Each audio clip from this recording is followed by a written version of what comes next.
Macam ni Imam Syafi'i takbir? Sudah. Macam mana tuan-tuan buat takbir?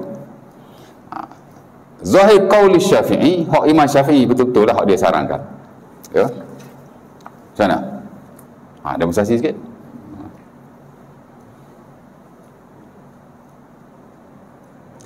Allahu Akbar. Turun. Sama-sama naik dengan takbir. Tapi berhenti takbir sebelum diturunkan tangan. Jadi kalau tuan-tuan nak ikut Imam Syafi'i, ya, exactly Imam Syafi'i, tu. Ya.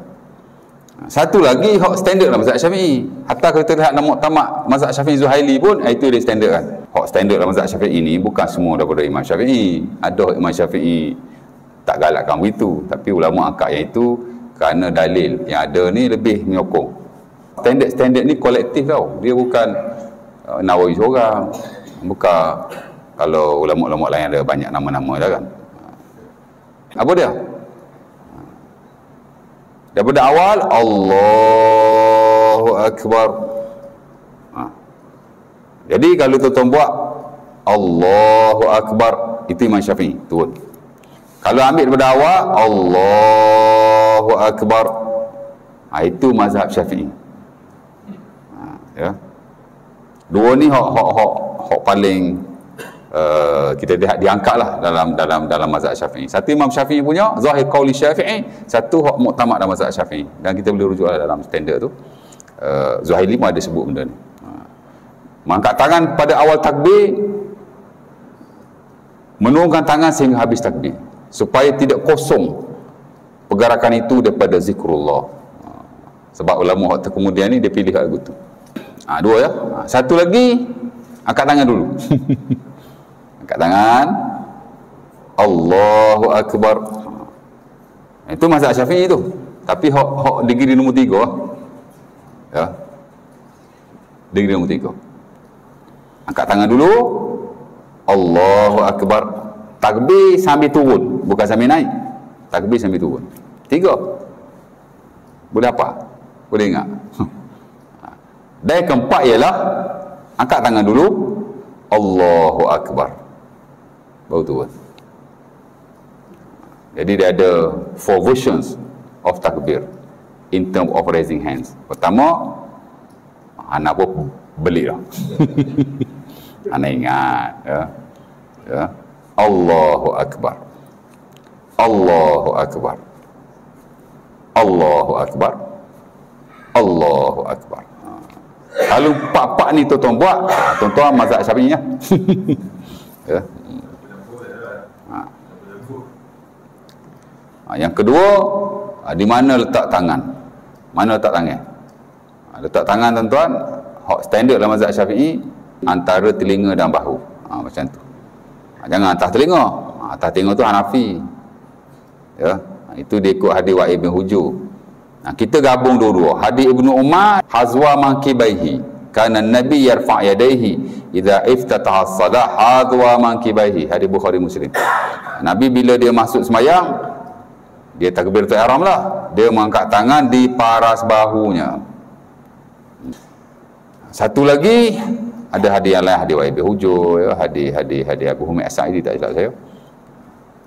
Hazata uzunaihi, Nabi angkat tangan kerana Nabi yarfa' yadaihi hazata uzunaihi, di paras telinganya.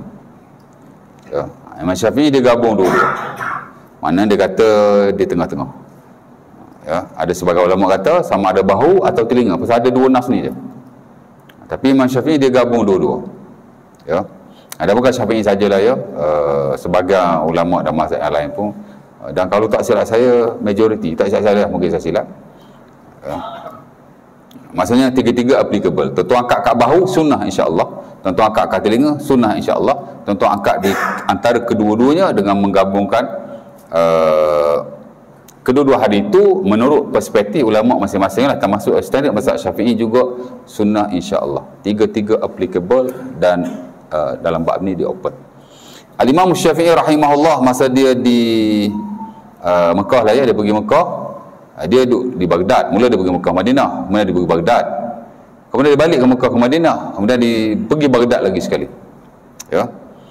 Bila dia pergi ke Baghdad kali kedua, ada dua orang tok syekh di Baghdad, nama dia Al-Karabisi dengan seorang lagi, siapa nama saya lupa, bukan Abu Sa'd tak silap saya, Za'farani ke. Dia ada tokoh-tokoh ulama di Baghdad semasa Imam Syafi'i pergi di situ, dan mereka yang tokoh ni pun jadi anak buah Imam Syafi'i. Antaranya Al-Karabisi, dah ada seorang lagi, saya ingat Za'farani kot, saya lupa, sorry ya. Jadi bila Imam Syafi'i pergi, dia tanya oleh Imam Syafi'i, ini adalah buku-buku fiqh mazhab Syafi'i, perbualan di kalangan mereka. Jadi dia tanya Imam Syafi'i, apa pendapat kamu tentang mengangkat tangan ketika solat? Orang mana nak angkat?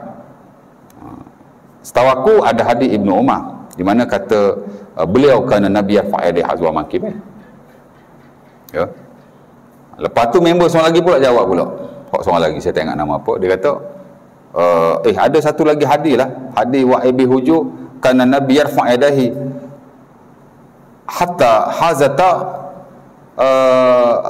uzunai.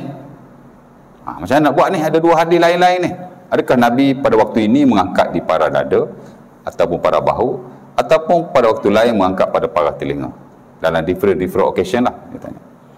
Maka Imam Syafi'i yang beri cadangan. Imam Syafi'i kata pada aku Nabi mengangkat di antara kedua-duanya.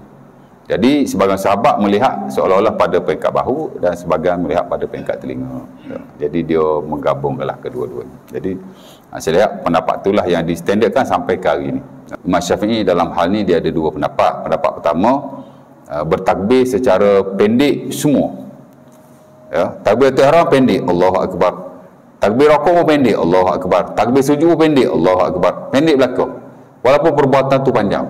Itu pendapat dia yang lama. Pendapat dia yang baru, dia kata takbiratul ihram saja pendek, Allahu Akbar. Hak lain semua panjang belaka. Kerana pergerakan tu panjang.